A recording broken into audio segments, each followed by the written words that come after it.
Hi.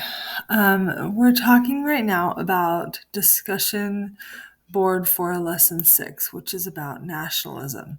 And for this discussion board, it wants you to read the Blood and Iron speech, which is kind of a difficult thing to read. And maybe it's just because it's really, really small type. But it's Prussian Prime Minister Otto von Bismarck delivered his famous Blood and Iron speech at a meeting of the Budget Commission of the Prussian Parliament on September 30th, 1862. He emphatically called for a small German nation-state dominated by Prussia and rejected demands for liberal reform. Okay, so this kind of goes through what he says, but it's also a lot of like inferencing from those who were taking notes from him. Okay. I'll read the first part and I'll let you read the rest and we'll go through the focus notes. He would like to go into the budget for 1862, though without making the prejudicial statement. An abuse of constitutional rights could be undertaken by any side. This would then lead to a reaction from the other side. The Crown, for example, could dissolve Parliament 12 times in a row. That would certainly be permitted according to the letter of the Constitution, but it would be an abuse. It could just as easily reject cuts in the budget immoderately. It would be hard to tell where to draw the line there. Would it be at 6 million, at 16, or at 60? There are members of the National Association of this association who that has achieved a reputation owing to the justness of its demands, highly esteemed members who have stated that all the armies are superfluous.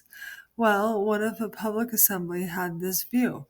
Would not a government have to reject this? There was talk about the sobriety of the Prussian people. Yes, the great independence of the individual makes it difficult in Prussia to govern with the Constitution or to consolidate the Constitution.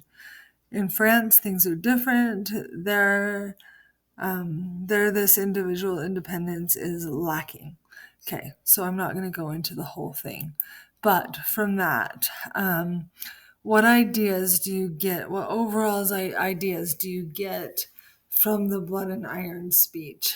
And so, what is your overall impression of what he's trying to say? Okay, don't get caught up in the nitty gritty details. Okay, I don't really care about that. Um, but what is your overall impression? And then what country does he seem to be thinking is performing things best? And what countries is he not happy with? Okay. Then for step 2, you need to go back and highlight the words that are unfamiliar in green. And what do you think is most applicable? Highlight in blue. And then step 3 is to reflect on those and define those words and define the questions. And then step 4 and 5 is the summary and applying, where I have you actually answer the questions that are given in the prompt and tell me what you think about this speech. And then step 6 is where you just put them all together. Okay, easy peasy. If you have any questions, except for the whole speech, of course, if you have any questions or need any help, please let me know. Thanks so much. Bye bye.